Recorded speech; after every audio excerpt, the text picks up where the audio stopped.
Hello, Suzanne Kellner-Zinck with Uncconscious Hypnosis, here to discuss how we can use our subconscious, unconscious mind. It is the same thing. To create a great life.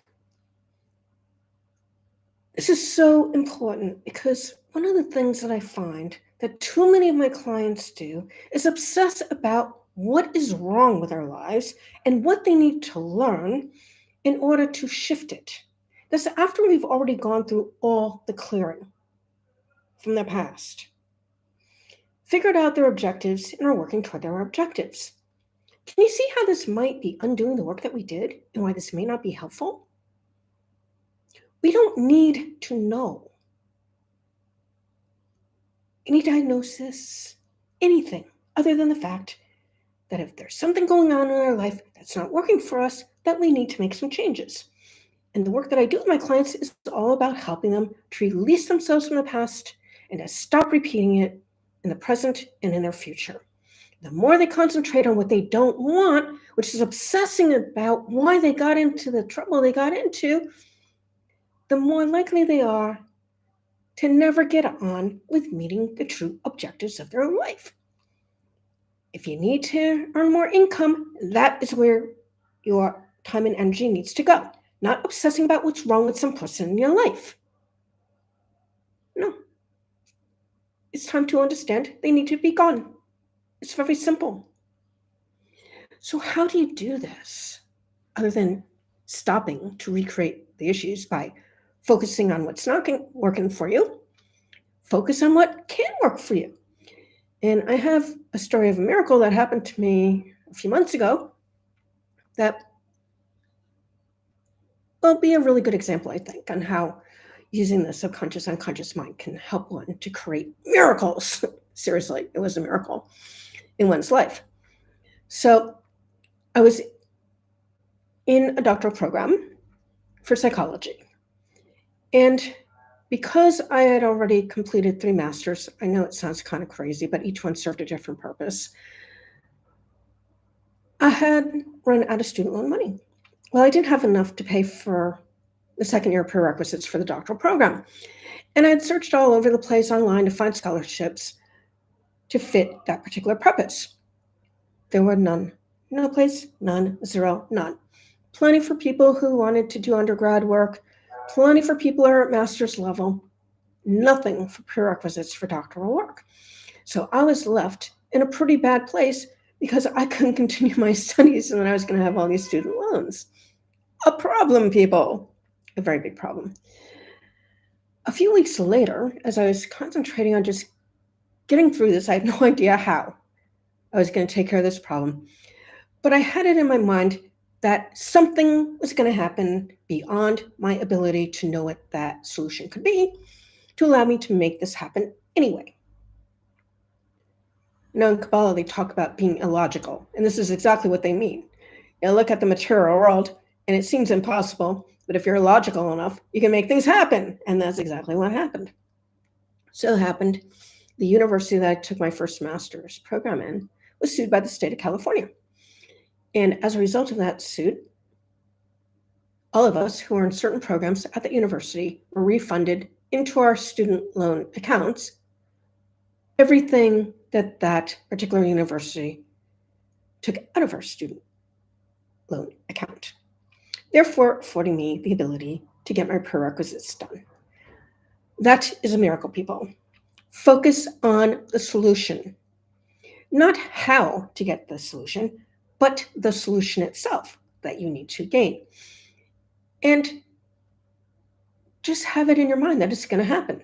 It's just going to happen. I don't really know how, don't really care, as long as it's legal, let it happen. Because this is the way our subconscious mind works. It has solutions and it's able to work with the universe in some, I don't know, manner above and beyond our ability to truly understand how that all works. We don't need to understand it, folks. I know there's a lot of people out there relying on scientists to figure all this stuff out. What I've found in my work in psychology over 3 decades that I've been working in it, I started in 1993, that theories are pretty much useless. I'm into practical results. That's all that matters. My clients don't give a damn what theory I'm using. What they care is their life better for having invested their time and money in working with me? And if the answer is yes, that's all that matters. There are 2 times during the day when you are in a hypnagogic state. That's a state of hypnosis, by the way. And that's right before you awaken in the morning fully and right before you fall off to sleep at night. And you can use those times to journal and get stuff out of your subconscious mind to come up with really great ideas. That's how I got myself to Israel, not once, but twice. And because I got the ideas on how to make that happen, and the ideas came through. And you can also just give yourself affirmations, which, when done at that time, those 2 times a day, will become hypnotic suggestions. So whatever you want, you just say something like, from now on, I only attract a prosperous, wonderful life to me, and everything is going to be easy from now on. Or you can just imagine what your life is like, but you got to add the emotions, all right? So you want to feel what it feels like to have the solution in place. And for me, with the university thing, it was just see myself back writing papers for my classes. That was what I used, and that worked. So be cognizant of working toward the solutions to whatever the situation is that you want to create and make it happen. One of the other things that I was really serious about, and this is years ago, was the fact that I wanted to live in a place, and I didn't really care where in the world it was, totally open. Hadn't traveled as much then as now, but I've seen enough of the world and enough places different than America to know that there were a lot of cultures that were a lot healthier than in America. So I concentrated on finding a place by the seaside or the ocean in a temperate climate, because my older age, I really cannot stand the cold, and I cannot stand the heat and humidity. In a place with very loving, caring people that was beautiful. And I ended up in Albania, because that's where the family that adopted me, and they take really good care of me, better than anything really in America, to the degree that if something happens, they take care of it, then they check in, they make sure everything's okay, and they check in again to make sure everything's okay. And that's beautiful. I get hugs and kisses from the people out here who have become my friends, even though I don't talk their language, I don't talk mine, we use Google Translate, or just hugs and kisses in sign language. It doesn't matter. People are people. And that's the thing too.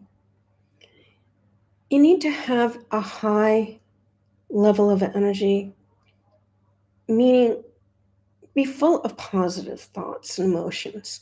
And being around loving, caring people is the way to make that happen. And as you can tell in my example, and then you have to speak that language, because the human language is pretty much the same anywhere in the world you go. So I want you to really think about how you can use your subconscious, unconscious mind to focus on what life is like once you have achieved what you want to achieve, and keep that in your mind and focus on that. And let your subconscious mind, right before you fall off to sleep, right when you wake up in the morning, that is what you want it to create for you. And in a little while, miraculously, you'll find things have changed for the better in your life. Doesn't mean everything is perfect, because, we can't really accept the really positive things from being really positive if we haven't dealt with some of the more, shall we say, negative aspects of life. But it doesn't mean that we have to continuously obsess on the negativity. We want to obsess on the positivity that we can bring into our lives so that we can have a life that really works best for us.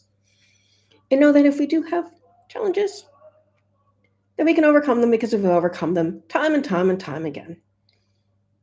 In my case, I always use my subconscious, unconscious mind to do that. Another thing that I also teach my clients to do, this is like really important, especially if there's something to do where you need help and guidance on something that you don't know how to do that you need to get done. Like in my courses, there's times when we're given presentations we have to do or some paper, and I don't really understand what the prompt is saying because it seems conflicted or whatever. Or I don't know how to do the technology correctly because I'm not a tech queen. The question is, who do I know who can help me? Well, actually, I kind of screwed that up. Let's go back a step. What do I need to know and who can help me figure out how to do it? Those are the two questions. What I need to know and who can help me find the answer. And if you have those two things, you can get pretty much anything taken care of along with working toward what you want to create in your world using your subconscious mind. Because I'm here to tell you, it works. Doesn't matter how. It works. That's all that matters. Okay, that's my message for you for today. Bye-bye.